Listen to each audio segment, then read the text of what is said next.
but we only have to speak about one guy, surely. This is what you guys have been waiting for. This is what you want me to talk about, surely. Nathan Cleary, 246 points. Whew. Well, that was an absolutely crazy round of rugby league. Magic Round threw up so many curveballs, mass sin binnings, send-offs, players breaking records left, right and center in terms of SuperCoach point scoring. Nathan Cleary, I'm looking at you. It was a crazy round. There's just so much to unpack here. So let's not waste any more time and let's get straight into it. I scored 1,371 this week, which is really, in the grand scheme of things, I think not a fantastic score given how big some of the scores that I'm seeing online are. I captained Cleary, and that really put some sheen on my score. It wasn't looking good up until that point, so everyone would really be wanting to see how you guys scored this round. Let me know in the comments below. And I'm actually been thinking of maybe doing these roundups in a bit of a live stream, kind of a live reaction. It'd make it easy for me not to have to edit, but I also think it'd be a lot more fun to kind of get live reaction from you guys out there in the community as well, and to get your chats and your kind of live reaction. So let me know in the comments below if you're looking to be interested potentially in seeing some live streams actually for the weekly roundups. But apart from that, let's get straight into the video. If you guys like it, as always, would really appreciate a thumbs up, and do please consider subscribing to the channel as well if you do enjoy the videos that I put out. Let's get into the round review. So we have to firstly talk about the sin bins and the send-offs, and it was the talking point about they were really cracking down. It probably wasn't the round for it though, given that this really was about the spectacle of rugby and having everything played out in Suncorp Stadium, and it was, but this really was just kind of unfortunate timing that this happened in this particular round. I think everyone kind of, after the first couple of games, knew what they were in for, but it still didn't really help especially when you saw some of these accidental head knocks being pulled up for sin bins or send-offs, like Teddy's one, for example. I'm a big fan of Teddy, but the way that he runs is not helpful for him getting hit in the head, and those kind of things. We just have to put some common sense back in. But I thought we might as well put a bit of a summary together on the sin bins, call it Sin Bin City. I love my puns. What have we got here? Offengawi, Moses Mbai, Josh Schuster, Croker, Whiten, Papali'i, Tupanua, Texoy, Fitzgibbon, Gamble, Ricky, Sua, Burr, Maguire, Fumiono, Leota, and Sase. Fumiono, Papali'i, and Jimenez Sase were the send-offs. I stopped counting, to be honest, and I put some of the fines and the charges that some of these guys have got, but that's all in 1 week. It's absolutely crazy how many sin bins there were, and I think this is something we might have to get a little bit more used to, and I think that's really going to have a big implication for SuperCoach point scoring as well. We saw what happened at the in the last game of this week with more sin bins. Teams already playing in a faster ruck, a lot of a faster game, which is more conducive to attacking points. We're all seeing 13 men against 12, sometimes even 11, and then people who get sent off versus 12 for the entire game, like say for example Panthers versus the Titans. The Titans probably had no chance playing with 13 men anyway.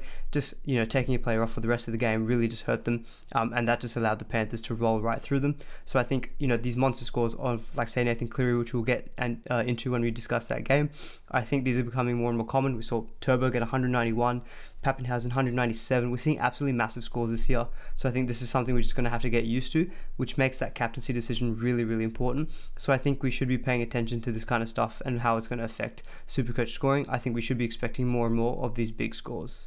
So the first game of the round was the Tigers taking on the Knights, with the Tigers having a bit of an upset here, 36 points to 18. The Knights really weren't impressive this game, and I think it really showed that they were missing key players, especially Kalen Ponga, coming into this game. Frizzell and Brayley scored tries, have the scores which were pretty respectable, 73, 72 respectively for Jaden Brayley. Connor Watson did very well, scoring a 70, coming off the bench. That was coming in 47 minutes, so he's shown really good value in terms of his PPM. He did get a try assist as well, but he's always generally very busy, and it's just crazy to see that Fitzgibbon, who's just come back, is playing 65 minutes. He played 78 minutes, sorry. And then Barnett and Watson have to just share minutes, when you can see that Watson and Barnett have a really good impact as well.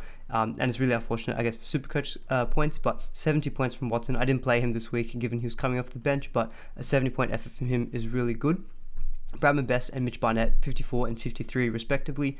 Bradman Best at 54 without scoring a try. I think he had a couple of line breaks and always has very good base stats. So he's providing a very, very good safe floor in your centre wing, but he's just not getting the tries at this moment. And especially with Ponga not in the side, it's really hard to get him quality ball. I feel like he needs early ball, so he gives him time to run. If you're just passing it close to the defenders, they're going to be able to jump all over him, and really limits his tackle breaking ability. And so he's probably not being used quite in the best way. in my opinion. And Mitch Barnett, only playing the 53 minutes, but getting 53 points, again, showing his good PPM when he plays through the middle.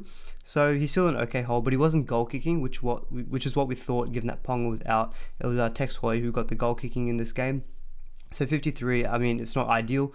I think I'll probably, depending on how my, second row forward and reserves look week on week, he's probably going to be one who I'm not going to be trusting to play in my 17 now. I mean, a 53 is fine, but given the uncertainty with minutes, like we saw last week, I think him score very similarly, and I think you're wanting to get those 60, 65 plus in your starting second row.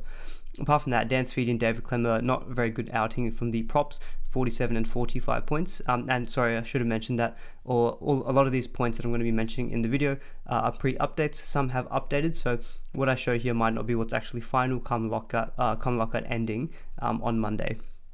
On the Tigers side of things, Adam Dewey was the one star of the show, and I'm really annoyed. I wasn't able to watch all of this game. I was just checking the scores on my phone during the game, and I thought, you know what, Adam Dewey's playing in the centers, so that's putting me off just enough that I won't bring him in this week. I checked the scores, and I saw it on 71 after not that long, and I was like, oh, great. And then he scores another try and gets 114, and I was like, god damn it, I should have just done the Schuster to Dewey trade, but, hindsight always is going to be playing a part in that. But he scored a double. He got a couple of tries as well, added in his goal kicking, massive 114, so he's definitely repaid the faith for a lot of owners, and he's absolutely killing it, and his move to the centers didn't seem to detract from his Supercoach performance in any way. Luke Brooks actually had quite a good game as well, coming in with a very good 78. James Tarmel, 57, but really I don't think anyone's got him in their team. Nofaluma scored a try pretty early in the game, so I was very hopeful for a big score from him, but he only ended up on the 54, so probably not what I was quite hoping for. And same with Dane Laurie, only with 37, which did come with a try assist, so generally a bit of a quiet game for these two. Everyone else in the Tigers kind of middle of the road, all in your kind of 40s, like your Little 45, Offengawi 42, Luciano Leilua 47, and Sean Bloor coming in only with a 14. So obviously not early days, but not great for his potential cash cow potential. But still, overall very good game for the Tigers. And Adam Dewey was the star of the show for them. So the next game of the Magic Round was the Sea Eagles taking on the Broncos, and it was just an absolute one-man show. Tommy Turbo, again, 119 points. He just keeps ticking along as the Sea Eagles piled on 50 points against the Broncos, who only managed a single try, getting 6 points. So Tommy Turbo, again, he just keeps, I think it's his 4th ton now in 5 games. That not doing that Teddy to Turbo trade is really going to be a defining moment in my season. I think I'll probably do at some stage during the year or end of the season a bit of a lessons learned video. I think one of my lessons will be not wanting to have too much faith in the gun players, and if the opportunity is there and it's too obvious, it's for a reason, maybe you should just pull the trigger, because Turbo just seems, like he's absolutely killing it, or seems like he is killing it, 119 points, and he's just carrying all of Manly, along with Jason Saab. So we've got the double trouble, they both scored doubles in this game. Jason Saab's getting 100, and I can't believe of the cheap centers that I had Fusatua, Staines, Simonson, Saab. Saab is the one I get rid of first, and he's the one who's flying high than all of those other out of those total 4. So I don't know whether this probably does make him now a genuine play in your 17. I mean, he has no base stats really, but when he's got Turbo feeding him the ball all the time, he can easily get doubles, and they've got pretty relatively decent games coming up. I think they've got the Eels next week, but then the Knights, which is definitely a better game for them. And so Saab, I think based on matchups, he could be a great play in your 17. And he's just going to keep making so much money. You can easily flip him in round 13 to an absolute gun center wing who plays in round 13, or you could even just hold him, because if you're not looking to play him, I guess it's not as big of a deal to just keep him on your bench and just ride those cash rises. Cherry Evans, again, having a very good game with 100. Ruben Garrick as well with a 92. He's got 36 Supercoach points just purely in goal kicking, which shows, obviously with these goal kickers, when their team is able to pile on a lot of points, they can easily just rack up so many extra bonus points just from purely goal kicking. So a very good game from him.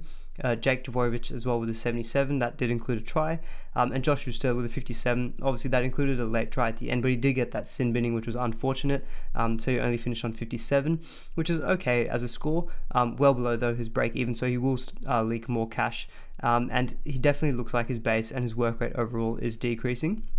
Give that 57 is including a try, a line break, and obviously the sin bin didn't help. but obviously we'll touch on Tyson Gamble, which is probably his most popular replacement. I had to say the pun, didn't I? The gamble just didn't pay off. Don't crucify me for that, guys.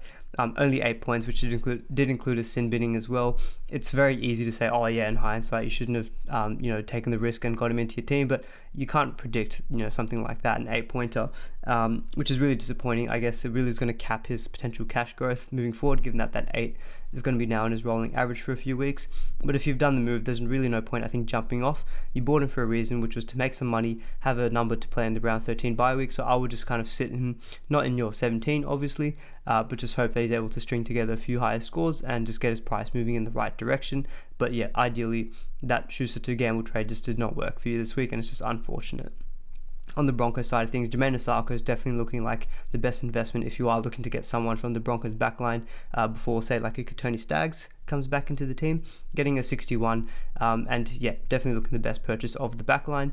Payne Haas did okay with a 52, but it just wasn't the game for the Broncos. None of the forwards really did super well, with a Haas 52, Matt Lodge 52, Tom Flegler with a 45. He was definitely someone who's generating some interest, given that he was moved to lock before the start of the game, with Pat Carrigan ruled out for the season. A 45 at his price is probably not a good not a bad output. So definitely, I think he could be definitely worth a look in moving forward, given that obviously the Broncos play in the round 13 bye week. So if you're looking to maybe downgrade from like a Takiyaho who's been underperforming, free up some money, you get some rises in terms of cash out of Flegler, and he'll be an extra number in the round 13 bye week. So he's not looking like a horrible trade in target as well.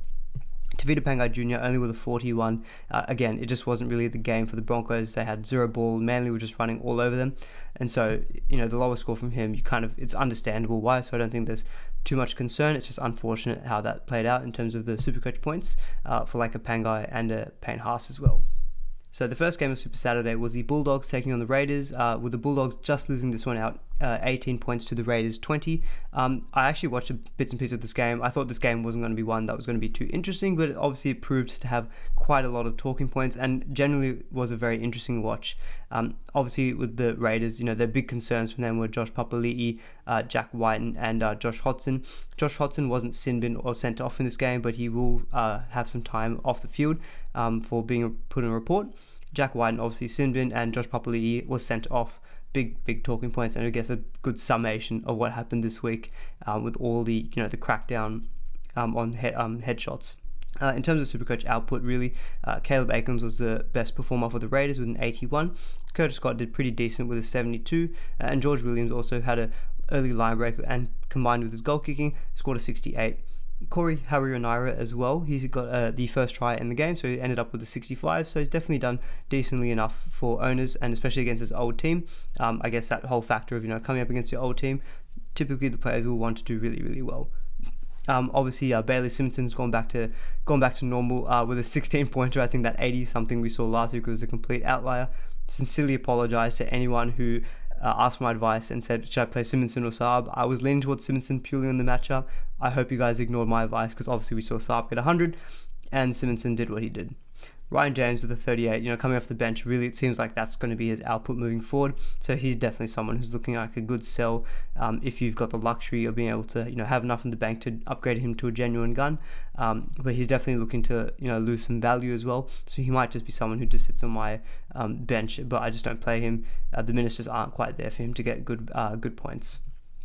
For the Bulldogs, Luke Thompson's definitely proving to be their best SuperCoach asset with 69 points. So he's definitely been good value if you did pick him up when he was around 450k. I can't quite remember what he's priced at right now, but 69 points again, purely all distant base. Really good output from him. Dallin Zelezniak with a 64, Nick Kotrick with a 64 against his old team. A pretty decent performance from them, but really I don't think too many people are going to be looking at the Bulldogs players. Although Jake Averillo had a fairly decent game as well, but it didn't translate really into SuperCoach with a 42, and I guess nothing really much more to talk about on the Bulldogs in terms of SuperCoach points.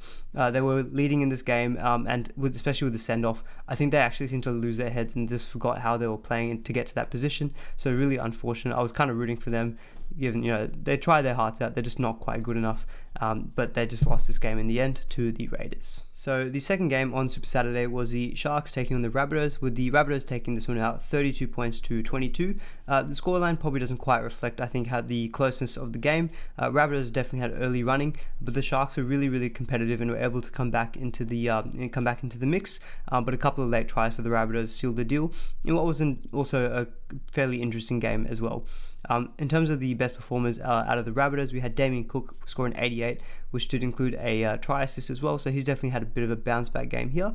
Jai Arrow also scored like his first try, I think, since late 2019, so he's come away with a good 83-point effort for anyone who jumped on him. He did have a bit of a down week last week, but the whole Rabbitohs team did, so he's definitely repaid any new owners from a couple of weeks back.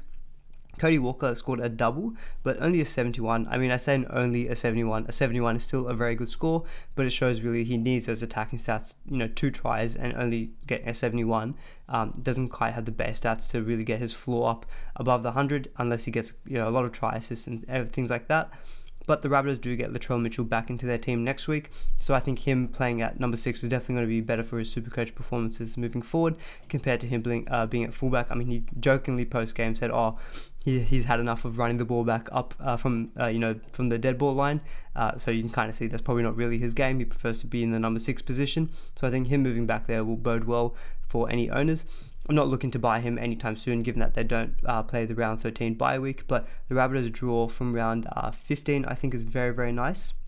So if he doesn't play State of Origin this year, he definitely will be a good pickup, and hopefully at a discounted price, because he definitely obviously has that ceiling to go absolutely massive.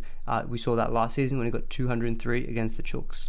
Other good performances from the Rabbitohs, we had Claw-Matunga get a 70, Benji Marshall 63, Reynolds 61. Overall pretty decent from their backs, with Gagai 56, Alex Johnson 50. The game was kind of just a bit of an odd one. It was played a bit more through the middle, so we saw Damien Cook do the best there. On the Sharks side of things, Will Kennedy had again another good game for the Sharks, scoring in 80 points, but I don't think there's probably going to be too much investment in the Sharks players at the moment. Obviously, they didn't have any Shaun Johnson coming into this week, and obviously with Shaun Johnson, who knows how this game would have gone. And he's probably really the only guy I'm looking to consider anytime soon, and that would be also again in round 14, maybe deciding between Cody Walker or Shaun Johnson, which 5'8" I want to pair up with a Jerome Luai or Cameron Munster if I decide to go that way. But again, Sharks are very competitive in this game, just not good enough against the Rabbitohs, who didn't really put in a full 80-minute performance, but just have enough quality in their team to get the job done. So the final game of Super Saturday was the Roosters taking on the Cowboys, with the Roosters taking this one out 30 points to 16, in what I thought was a very, very enjoyable game to watch, aside from some questionable sin binnings. We saw James Tedesco come back with a great 119 points. He really had some brilliant moments here, breaking the line a couple of times, setting up tries for Angus Crichton, getting involved as we expect Teddy to do, back in the past. So it was good to see him have a bit of a bounce back game, scoring 119 points here. Angus Crichton and Daniel Tupou also came away with doubles in this game, so Crichton scoring a big 110, Daniel Tupou a 92. Really, Crichton, I think a lot of people probably looking to sell him this week, but given all the other carnage that happened, probably people had to hold, and I was an advocate of a hold even prior to all that carnage, and this showed why. Games against the Cowboys and then the Broncos this week hopefully would spell some good attacking stats for players on the edge for the Roosters, and Crichton came out with a double here, scoring a very nice 110. Victor Radley as well again showed his influence with the Roosters pack this game. We saw last week he only played about 9 minutes, and you really saw the impact it had on the Roosters team. He's basically he's the halfback in the middle of the pack, as Joey John says, and he definitely has some good combinations with his gun players. Him and Sam Walker had some good combinations to begin the game, with Sam Walker scoring an early try and a try assist. But it was a very quiet second half from him. The ball went more through Teddy and Lachlan Lamb actually. So Lamb had a good 75-point game. This is what we wanted from Lamb at the start of the season, not those 25-point games. But obviously that was playing with Luke Cleary, who was a more dominant half. So Lachlan Lamb is definitely someone also to consider if you're looking for a bit of a cheaper player in that position. Sam Walker, as I said, he had a bit of a quieter second half, so he came in with 53 after a red hot start, which is not bad, but obviously given the start, we're probably hoping for a bit bigger than that. Matt Ikuvalu, who I did actually trade in this week for Kurt Capewell, scored a 67, which I was very happy with. He scored a try, had a very, very good work rate, and generally in the game, he actually looked quite good. So I was very happy with that purchase and getting a 67-point effort. I can't be too mad about that in my centre wing. The bad thing here for the Roosters, though, was, I guess, Siosio Takiaho only scoring at 24 points, and he only played 35 minutes, which is a big concern. He played off the bench. We saw last week, even though playing off the bench, he still played like decent minutes, I think 45, 50 minutes. But this game is only the 35, so definitely is concerning moving forward.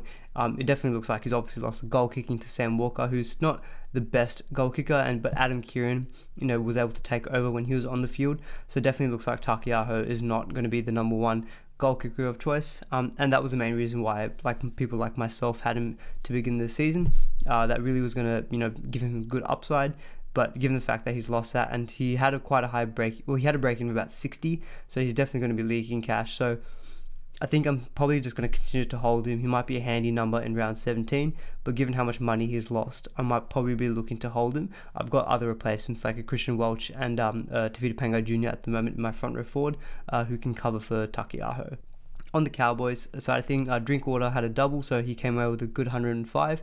Reece Robson actually had a really, really good game, really strong, and scored a 75. And Val Holmes with a 63. Generally, he was quite busy as well, and a very solid game against a well-beaten, I shouldn't say well-beaten Cowboys, because they actually did very well in this game. The Roosters had an amazing start, scoring the first 4 tries, I think. But then the Cowboys came right back, scoring 3 of their own, and definitely were looking in the mix. But in the end of the day, the Roosters were just too good. So a 63 from Val Holmes is not too bad. Tamalolo only getting a 46. It came in 64 minutes, so his minutes were definitely still up after playing 71 last week. But it was said during the game and post-game as well that he still was having some difficulty actually with his hands that he had injured. So that definitely would be hampering him. So I think for that reason, I probably wouldn't be looking to invest in him anytime soon. Cowboys don't play in round 13 anyway. And I think with Tamalolo, I think we really probably need to see him playing full fitness and continually these bigger minutes. So the minutes is a positive sign, but the fact that he's still kind of coming back from his hand injuries and they're not 100% is a bit of a concern. So I wouldn't be looking to buy him anytime soon. And Ben Condon, he doesn't even feature in this list. He got dropped out of the 17 altogether. So thankfully he didn't make the field and lose any money from memory anyway. But if he did, definitely signs that he's a sell. So the first game of Sunday of Magic Round was the Warriors taking on the Eels. Eels taking this one out 34 points to 18 in what probably was a bit more of an enjoyable match to watch, given that there was no sin bins in this game, and both teams kept it relatively clean in that sense. Big games on the Eels from Mitch Moses, who I think had a fantastic match, breaking the line, setting up some tries, coming out with a 99. He's got a 5-round average of 65, which is pretty solid, and he's probably not really talked about so much, I think, in terms of, he will play in round 13 bye week. I think a lot of the talk's been more about like a Jerome Hughes in halfback, which I can understand because Hughes has been absolutely killing it, and he again also performed pretty well today. But Mitch Moses, he shouldn't go really under the radar. I think he's been performing pretty well in that Eels team. He goal kicks, which really is a benefit. So I can't quite remember what he's priced at, but if you're looking to kind of go maybe a bit of a pod route in the halfback, he's been doing fairly well, and he will play round 13, so that is an advantage. So definitely someone I think to keep an eye on, and this was a great game from him. Definitely his best of the season for SuperCoach, and Regan Campbell-Gillard getting a double, scoring a 90. Really big game from him. Ryan Madison came away with a 68, which included a try, and he was very, very close to a double actually. So that 68 could have been a lot more. He could have been pushing into the 90s. So he's definitely looking the goods. A 68 pre-updates. His break even was around 62, so he shouldn't go up too much in value if his score stays around this. But definitely looking like a good target, I think, for next week if you didn't jump on him this week. Reid Miney with a 66. He's had a few games now where he's not really had those massive ton games that we saw at the start of the season. I still think he's a very, very good hooker target. But again, with Harry Grant being injured, if that does carry through to State of Origin Game 1, I would expect Reid Miney would be the one to play. So definitely I wouldn't be jumping at him with the intention of, having him play in round 13. He's probably someone I'd be looking to bring in round 12 or round 13 whenever the actual Origin teams are confirmed, because I don't want to be taking the risk of buying him and then realizing that he's actually not playing that bye week. Bit of a down game for Clint Gutherson, who did get a try assist for Mike Seaver, but otherwise fairly quiet with a 55, just not quite the output that we're seeing from him. given what we saw with Ryan Papenhuyzen as well. Potentially Gutherson might actually come into the number 14 role if Papenhuyzen's injury is more serious than it was. So definitely something to keep an eye out. But again, the past 2 games have been pretty low from Gutho after those 3 games where he went away with tons. And of course, this happened with Isaiah Papali'i. It just had to happen, right? This is probably the week where at least I brought him in, and he was very, very heavily traded in for Dave Fifita, and he has to come away with his lowest score of the game. He looked very good. He passed the eye test. He had strong running and things. It just probably wasn't. He finally didn't get some attacking stats as well. But if a 48 is his floor, obviously it's not ideal, but hopefully maybe updates might push him up to a 55 to 60, which would be obviously a lot nicer. But yeah, it just makes perfect sense that this is the week when I bring him in, and a lot of people bring him in, and he goes on to score his lowest score of the season. So if you went Madison instead of Papali'i, you've done well for this. On the Warriors side of things, Reece Walsh, he's an absolute star. I remember watching the game and they just seemed so sluggish, a lot of drop ball, which is really odd because the Warriors have had one of the best completion rates this season so far, but they just seemed really, really clunky. Reece Walsh came into the team and within like 5 minutes he had a line break out of his own line and he came away with a massive 93, just looked an absolute star. It'd be really, really interesting to see how they keep using him moving forward. Being listed only at fullback's not ideal given the amount of wealth of options we've got in that position. 93 though is a very good score. I just don't think I'd be jumping on him straight away if he still gets named on the bench because, coming off the bench, there's some more uncertainty about his minutes and what his role is going to be.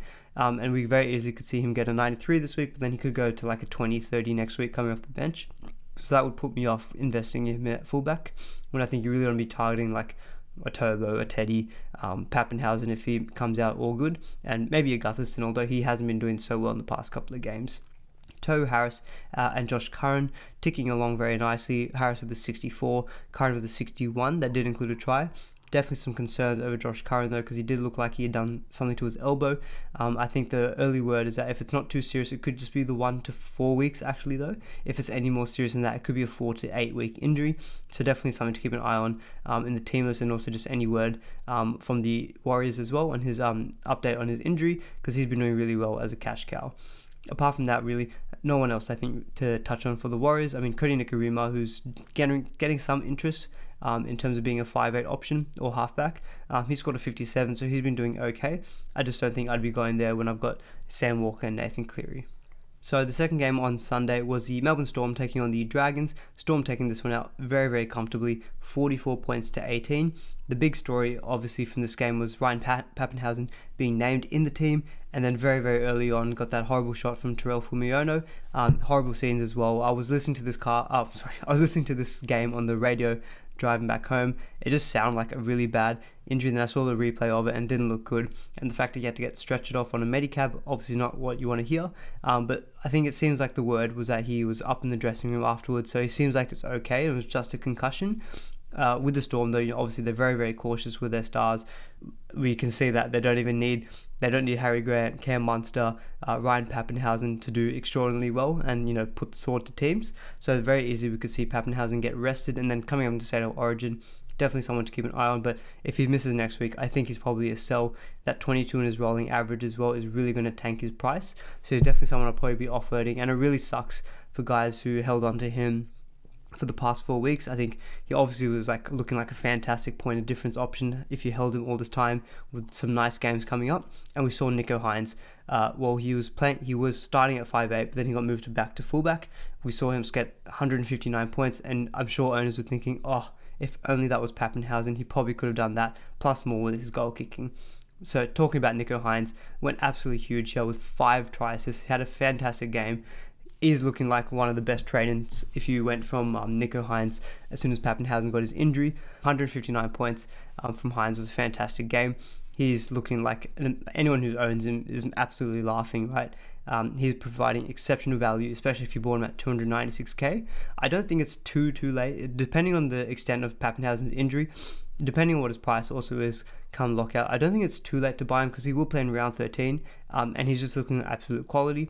Definitely someone I'm looking to target moving forward. Josh Adokar, he only scored the 3 tries this game, so coming off last week, bit of a poor effort, half of his performance really. No, I'm just joking. 111 points, Great game again from him. Really showing, I guess, the value of the wingers, as I kind of touched on in my trade and team selection video. The wingers seem to be averaging the most given the way that the game is played, and Addo-Carr's an amazing finisher, so 111 points from him is a really big effort. Jahrome Hughes as well with the 69. He's ticking along quite nicely, scoring a try as well.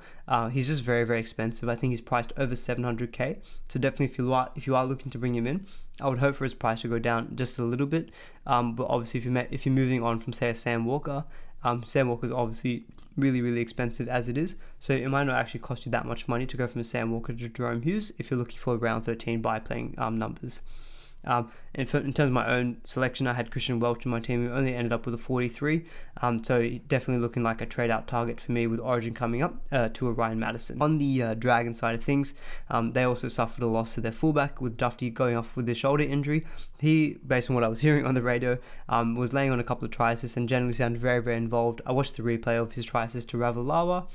So really unfortunate for the Dragons, and I think a lot of people, not a lot of people, but with the Dragons run coming up after the Storm game, he was looking like an enticing point of difference at fullback. So depending on his injury status, we can see if we look to bring him in anytime soon. Michaela Ravalawa got his first hat-trick and scored 124, so really, really big game from him.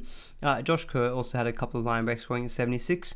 I think Jack Bird has probably maybe the main guy that a lot of people would have been looking at with the Dragons run coming up, only scoring a 41. He's been a bit hot and cold, so really overall I'm not too interested, I think, in players from the Dragons. Corey Norman's probably maybe someone because he's goal kicking. He only ended up with a 22 though, so really not ideal.